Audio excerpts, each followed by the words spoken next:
سلام علیکم برای شما نوریان حق. سلام علیکم برای ورسال حق. سلام علیکم برای نور و شبکه کلمه. محمد هستم از انگلیس.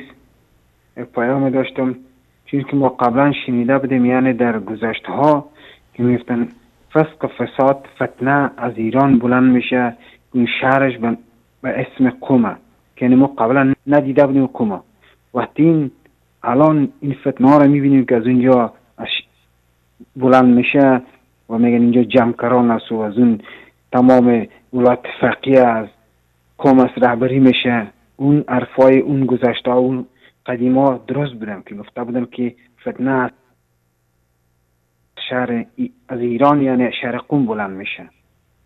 و دوم این که یک دو بیت شعر داشتم برای خمینی. خمینی خمینی مرگ به نیرنگ تو، خون شهیدان ما می چکد از چنگ تو. خمینی خمینی مرگ به نیرنگ تو، خون شهیدان ما می چکد از چنگ تو. امره شیطان شدی دوست یهودان شدی، امره شیطان شدی دوست یهودان شدی. نعل و نفرین به تو دشمن مسلمان شدی، نعل و نفرین به تو دشمن مسلمان شدی. خمینی